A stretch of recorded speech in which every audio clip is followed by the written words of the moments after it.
மேகலக்கா பாப்பா அக்கா எனக்கு ஒரு ப்ளவுஸ் தைக்கணும். உங்களுக்கு கைக்கு எந்த டிசைன் அனுப்பியிருக்கேன், நெக்குக்கு ஒரு டிசைன் அனுப்பியிருக்கேன். எனக்கு வந்து ஜர்தோசி ஒர்க் வேணும், த்ரெட் ஒர்க் அதிகமாக இருக்கணும், இந்த பீட்டெல்லாம் வைக்கக்கூடாது. ஆனால் என்னோட பட்ஜெட் 2000, ஸ்டிச்சிங்கோட சேர்த்தி செஞ்சு கொடுத்துட்றீங்களா? ஒன்று ரேட்டை நீங்கள் சொன்னீங்கன்னா டிசைன் நான் சொல்கிறத செலக்ட் பண்ணுங்க. இதே டிசைன் நீங்க சொல்றீங்கன்னா ரேட்டை நான் தானப்பா சொல்லணும். எல்லாத்தையும் நீங்களே சொன்னீங்கன்னா நான் எப்படி தான் தைக்கிறது? நிறைய பேர் இப்படி தான் பண்றீங்க. அதாவது 4 பிளவுஸோட டிசைன் ஒரு பிளவுஸ்ல வேணும்னு கேக்குறீங்க. ஒரு சிலரெல்லாம் 7-8 செலக்ட் பண்ணி நம்ம மண்டையவே உடைக்கிறாங்க.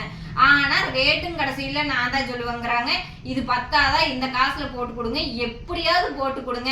என்ன டெய்லர்னா என்ன டெய்லர்? ஒரு ரேட்டை நம்ம ஒரு டிசைன் எடுத்து காமிச்சா தான் டெய்லர் அப்படின்னு வேற ஒரு டைலாக் எல்லாம் சொல்றீங்க.